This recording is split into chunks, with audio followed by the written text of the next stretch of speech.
Welcome to the Catholic Midlife podcast, where we're addressing the challenges and the opportunities of midlife from a uniquely Catholic perspective. Join us each week as we spark a midlife renewal and create a firm foundation for the next wonderful, exciting, awesome season of life.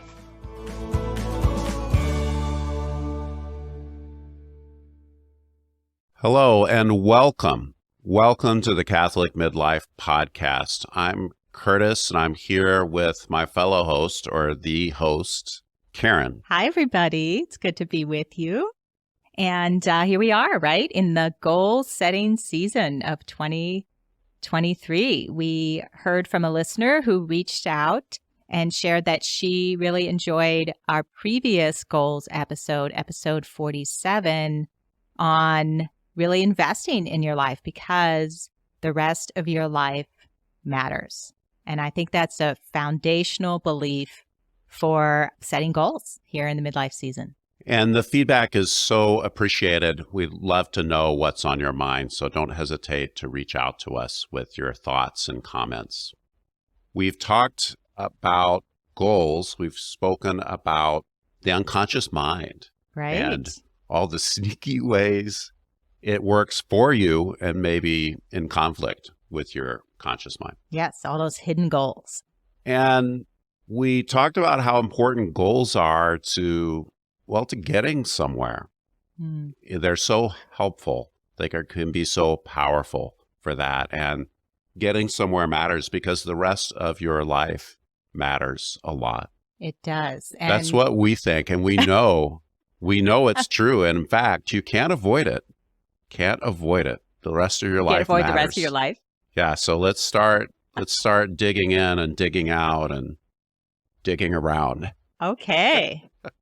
I'm with you. I'll get right in there with you. So digging makes me think of the farm. And goals are all about the law of the farm. The farm requires planning, preparing the field, maybe pulling out some big stones, getting out the dynamite and blowing some up. That was the favorite part for some of the youngsters on the farm. Preparing the field, planting, watering, doing the right things in the right seasons. There's all kinds of things that go on to crops. You know, it's a really big process. And it's like you make a lot of decisions along the way that really influence the outcome. So I'm sure that there's a science to farming, but I'm sure there's also an art to it, to have the wisdom and the experience to know how to make those choices along the way. And responding to what's happening as the season unfolds. Exactly. Even planning the crop. That's a big part of the law of the farm. What are you going to put in there? Why? What's that crop going to be worth when it's time to harvest? Yeah, I really like this analogy because the same is true for goals. It's a process. It has numerous steps and things that happen along the way. You're getting feedback all the time. And really there's an art and a science to goal setting. There's been a ton of research in the last, say, 40, 50 years on goals. And you can read a lot about the tips and the tricks for setting goals and getting what you want. And there's some real science behind a lot of it. At the same time, it's not like those things aren't very well connected. So you can't just follow all the tips and tricks and assume that you're going to get your outcome, because there's an art to putting it all together and troubleshooting and finding your way through the process and knowing how to use the science for your own benefit. The law of the farm and waiting for the harvest. Oh boy. That can be hard. So what should we tell our listeners about the art and science of setting goals and tending the goal farm, as it were? Well, we mentioned one thing, and that's deciding what you want. Yeah. Deciding what you want to plant. So you don't get soybeans until you decide, hey, we're going to plant some of them there soybeans. So So knowing the harvest that you seek to get, that's pretty key, it sounds like. Yeah, what's the harvest that you seek? I think that is the powerful question for today. Yeah. What's the harvest that you seek? It's not always a simple and clear answer to that question that we can come up with. I feel like we can all think of a time when we set a goal and either we got there and we realized, okay, this isn't what I thought it was, and maybe I don't really want this. Or, sometimes we figure it out along the way and we go, well, why am I doing this again? Like what motivated me in the first place? Yeah. I think I've had a lot of experiences like that where I really have to go, maybe I want to make a different choice here. And often there's other reasons, that we've set that goal besides having a good vision of that harvest we're seeking. Like you were saying, sometimes you have the goal going along and then you're like, now what? Why am I doing this? Sure. Seems a little haphazard. So I was in the gym early in January, and I'm at the usual time and place, and I'm looking around, and the room is full. So I said to the lady next to me, what are all these people doing here? So it's not usually full, is what you're saying. Yeah, not like that. It was crazy. Yeah. Surprising, baby. Surprising, yeah. So we'll see. We'll see. I mean, we'll see who wants to stay. Yeah, you'll see who's there 4 weeks from now and who's fallen off. And I'm sure everybody there has great intentions, but this is actually a great example because they may not have a clear and specific benefit and outcome and harvest that they're aiming for. Whereas for you, Curtis, I feel like you're going to be there in 4 weeks and 8 weeks and 12 weeks because you went into that with a super clear outcome in mind, right? You wanted to support your kite surfing hobby. You wanted to be able to do it longer, be more fit, not get tired, not get injured, and be able to enjoy that hobby. And then I think, am I right? Recently, when you went kite surfing, you noticed a difference because of what you'd been doing in the gym. Yeah, it was great. So I found the right kind of things to do, and it really extended how long and how much focus I could bring to what I was doing. And I'm hoping to, keep this sport up through my 70s. We'll see.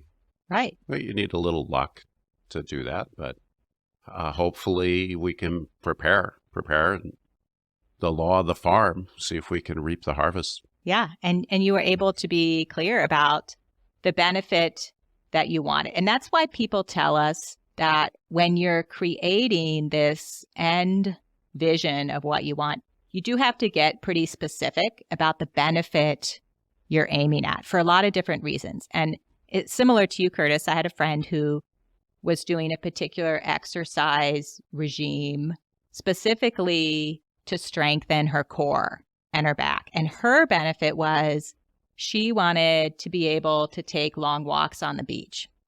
And the thing is, when you know specifically what you're going for, it just makes your whole process a lot more efficient, right? So you're motivated because it's something you want to achieve. It gives you a clear measure of success, right? So I can say, well, I could tell how I'm doing because of how far I can walk on the beach. And then it's easier to find the goals that will serve your end, right? Because like you were saying, you found the right exercises to get you where you want it. And I think a lot of people just go out in January and join the gym and they don't understand the harvest they're seeking. That's right. And that's why, you may or may not like the SMART goals, but certainly you want to be specific and have a clear measure of the outcome. Are you making progress? Yeah. And that's why that's in there in that process. So you don't flounder and you don't set haphazard goals that just create discouragement and frustration for you. Haphazard goals. I think you said that. What is that? What are you talking about? Sure. Well, haphazard goals could be not very well thought out goals or vague goals or goals that maybe aren't well matched to what you really want. They're not like the way you're going to get there. Or maybe things that you think you should be doing but aren't really clarified in your mind, right? We all say, I should be exercising more. I should lose some weight. Well, what is it really costing me not to do that? And what would investing in it do for me? What's the benefit? What's the harvest I'm really seeking? This reminds me a little bit of some of those midlife goals that you hear, like just get a hobby, just Right. volunteer, just fill your time, Yeah. just whatever. And it's really the hidden goal seems to be, well, I'm bored, I'm unhappy, I'm restless, so I should fill my time. Well, that's an interesting goal to have. That's pretty interesting. That's pretty You could break that one apart and pretty question it. haphazard. Yeah. Yeah. Yeah, really interesting. So I feel like when we're setting an idea of the harvest that we seek, really it's going to fall into one of three categories. It's going to be something we want to be, something we want to do, or something we want to have. And kind of sometimes what happens, and I think what you just mentioned is a good example, Curtis, is we set more avoidance goals, right? About things we don't want to do or we don't want to have or ways we don't want to be. And those are pretty unmotivating goals, and they're not going to really get you very far around achieving the outcome that you want. So your harvest goals are going to be something you want to be, something you want to do, something you want to have. That's a great point, Karen. So these filling your time goals, really, they're avoidance goals. Yeah, exactly. And the challenge then for you is to say, well, who do I want to be? Yeah. And that's profound. That's the place Yeah. to start.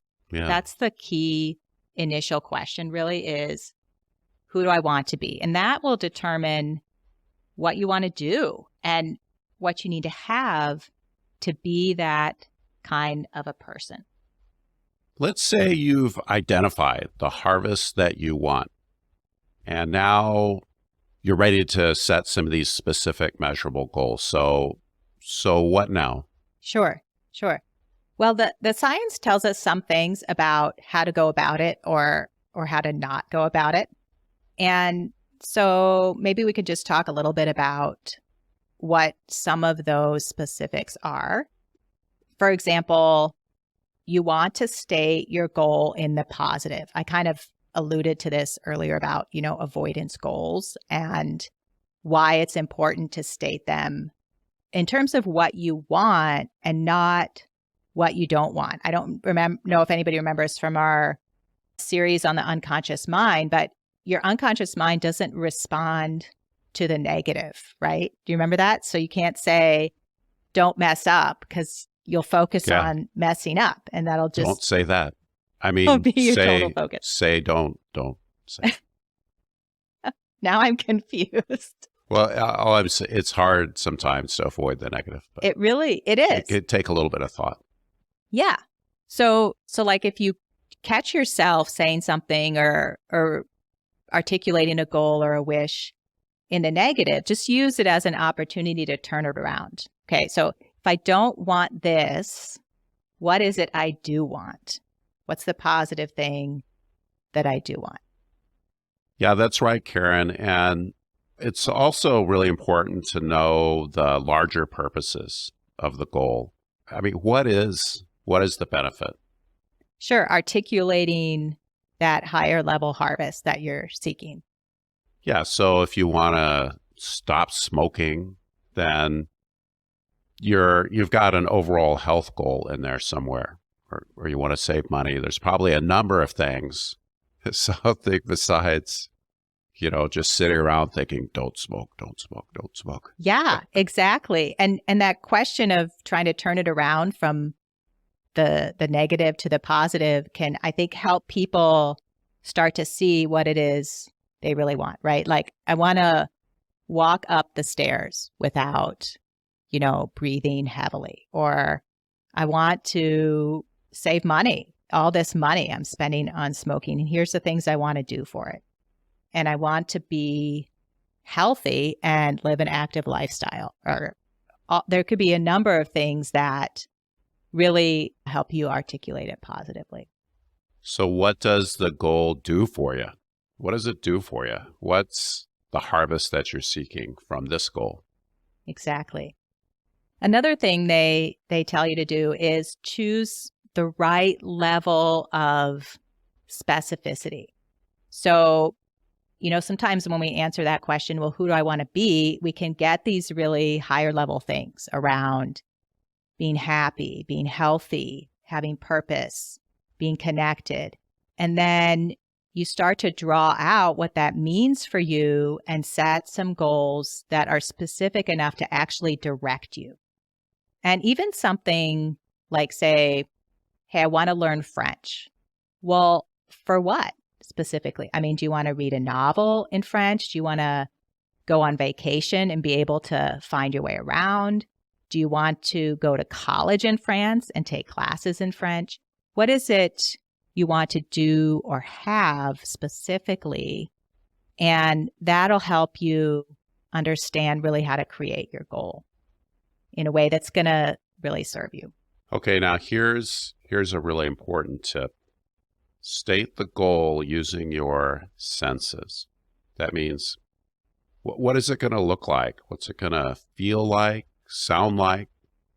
What's it going to be like when the goal is achieved?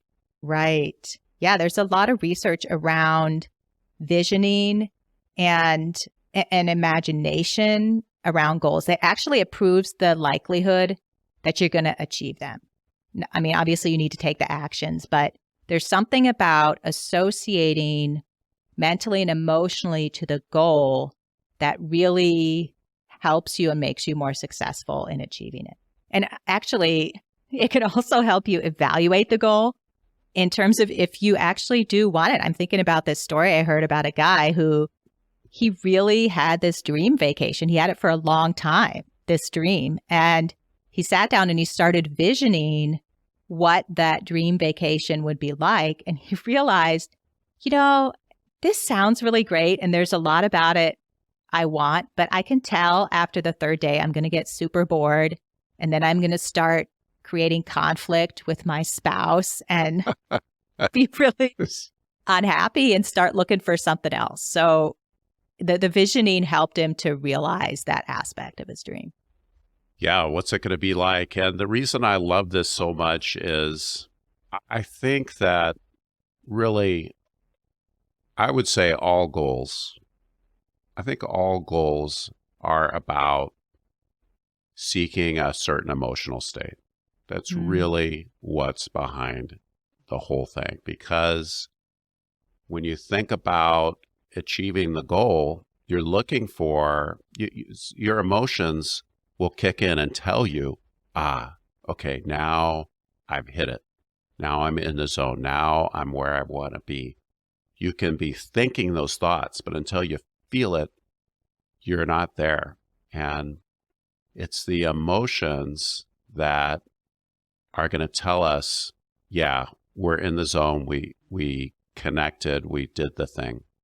So really, when you're seeking a goal, there's some kind of underlying emotional component that you're really looking for.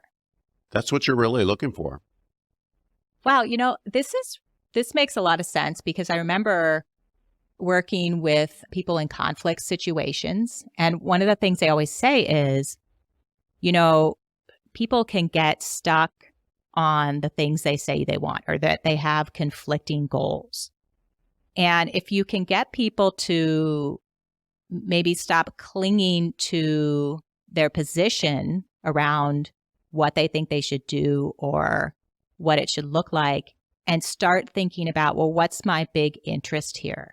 What is the thing I'm really trying to achieve? And often it's some kind of emotional well-being or connection in a relationship or some kind of value they have that they're trying to honor.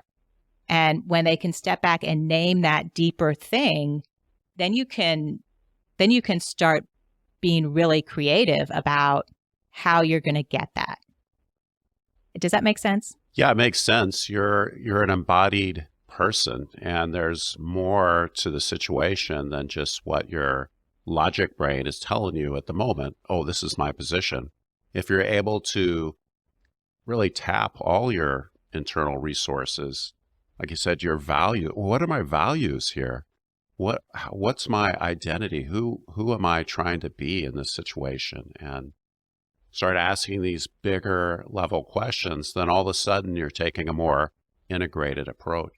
Exactly. And even for very, logic directed goals or very profound and spiritual goals, we're in it because, we're trying to do the right thing. We're trying to harness our love for God or whatever it is. Our emotions are such a valued and important part of us. And of course, we don't just live our life out emotionally. They're a little more subtle. We're true. more embodied than that one thing, but still we undervalue them so much, but they do so many things for us. They do. And since you were taking this line of the conversation, really, as you're setting and trying to achieve your goals, it is really important to get your emotions in line with what you're doing. And there's ways to do that, but emotions can really support you and get you where you want to go, or they can be huge obstacles and hold you back from taking the action that you want. So working with the emotions is pretty key in this whole process of achieving your goals. How about measuring success? Ah, yes.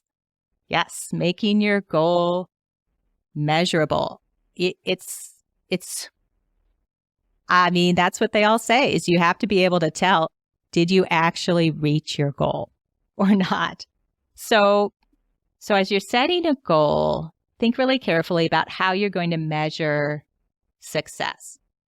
So if you say, okay, I want to lose weight. Well, there's a lot of questions you need to ask about that. But one of them is, how will you measure your success? Well, I step on the scale and it says this number, or I can fit into these specific pants, or I can comfortably use this particular, really rickety chair. And, like my friend who said, well, no, I've reached my exercise goal when I can comfortably walk down this beach to this place and turn around and walk back. So articulating how you'll know when you got there is really important so that you can determine if you're getting there and if you need to change anything along the way to get there. Yeah, so making the goal measurable, it's in the context of the harvest that you're seeking. Exactly. And of course, the weight is indeed a number on the scale. However, being able to enjoy your beach activity, that's where the real payoff is. And so couching your measurement in terms of where you're getting all the payoff is so helpful. Exactly. That's a really good way to say it. A really good way to say it. And another thing they talk about when you're setting goals is you really want to look at your goals holistically in the context of your whole life. So how does a goal in one area of life fit in with or affect the other areas of your life? And how does it affect the people around you? So does your goal need to be edited so that it's, the word some people use is ecological. And really that just means it's good for you in all the areas of your life, and it's good for the people and communities around you as well. So you're looking at the goal from lots of different angles. And just for the moms out there, okay, I do want to say this. Just because your goal requires something of those people around you, like say your family, okay, it doesn't mean it's not good for them. So So you do have to think about how you're evaluating good for me, good for others. Yeah, holistically. So you're part of this web of relationships. You're part of the family. And so you look at your role Right. in that. And so often we forget that when it comes to everybody, well, I'm part of everybody. Ha ha, exactly. Exactly. I think the final tip actually that I'd want to say is, you actually have to set the goal, or at least you have to either set it or not set it. Because I think a lot of us, we live in limbo land around our goals, like we have these really vague wishes and desires, but we haven't quite set the goal. And there's a lot of reasons why setting the goal is really advisable. Wow, this is a good one, Karen. Actually set the goal. Now that's starting to get scary. What's up with that? I know, because you know what? If you never set the goal, you certainly won't fail. I know. It's very safe and cozy. So then actually you're making a decision to avoid failure, and your action is non-action. Inaction, or I'll just wait until I can blame somebody else. Well, here's the thing. If you have a wish and it's operating, even before you consciously set the goal, it's still operating on you unconsciously, and it's still going to influence your decisions. And that they've proven this, some of the top researchers in neuroscience. There's a guy, John Barg, and he says, be careful what you wish for. Be careful what you wish for, because a goal in kind of any form, even like a hidden goal or a wish, it's going to influence your decisions, and you'll start taking action or making decisions towards the goal. And I mean, you may not be taking the right action or the right decisions, but if you actually set the goal, then you can bring it up to the conscious level, right? Then you can work with it in a better way, or you can let go of it, which is good if you actually want to let go of it. That makes me think of some things, some areas of life where I'm not really making the progress I want. And I think there's some hidden goals there that I'm really pursuing. Interesting. So it might be worth trying to pull those up to the surface and examine them a little bit. Yeah, I was thinking of giving an example, but I don't think I want to. We need to find somebody else. We might get a little distracted on the podcast following your example down the rabbit hole.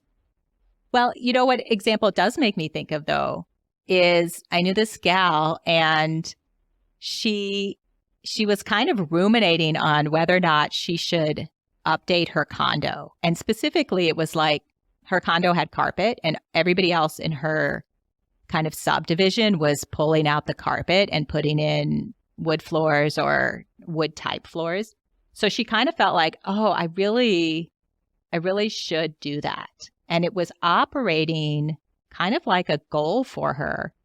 And there's a lot of things wrong with this goal. I really should XYZ. It's not even her own goal to start with, but her unconscious mind was ruminating on the goal. And every time she walked down the stairs, she'd have this sort of long internal conversation about getting new flooring and this or that. And do I want to, do I not want to? So finally, I'm like, I don't think you have this goal right now. Why don't you just decide you're not going to think about it for 6 months? And then in 6 months, you'll come back and you'll decide if you want to have the goal of updating your carpet or not. And it was just like, oh, yeah, this is sucking a lot of my energy for no reason, for no outcome. Yeah, it's really funny. I can just see her coming down the stairs every day, ruminating. Yeah, exactly. Ruminating over this carpet. Yeah. And like, oh, I should research that. I should do this. I should do that. And it was very freeing just to say, this is not a goal for me right now. So I'm not going to worry about it. Karen, oh, wait a second. We're starting to run a little bit long here. So. Oh, no. I have so much to say. Yeah, I guess I'll have to wait. Yeah. So we'll get to some more tips What do you say for people that are thinking, oh yeah, I can see how being a person that sets goals, that's going to be very helpful for me, but I don't have any great ideas, or I don't know where to start, or Sure. That's a great question. And in fact, we anticipated this question, and we have on our website something called an easy midlife assessment. And it's meant to just help you start to think about your life satisfaction in different areas and narrow down where you might want to start setting goals. So head over to the catholicmidlife.com, look on the homepage, and there'll be a place where you can sign up to get the download, the Easy Midlife Assessment, and it'll just get you started with momentum in the right direction. I'd like to encourage our listeners to go ahead and get the download, because we haven't talked about this, Karen, but there's a lot of different areas to set goals in. And so often we're setting goals just in one area of life, especially health or our to-do list. But we can have a lot of different kinds of goals, and the assessment helps you explore all of them. That's a great point. Well, that is wonderful. Thanks, everybody, for being here, and we will see you next week.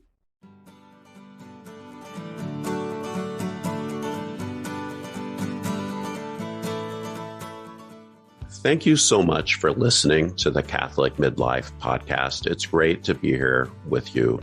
Be sure to subscribe on your favorite app or platform. Leave a review. That's so helpful so that others like you can find the podcast.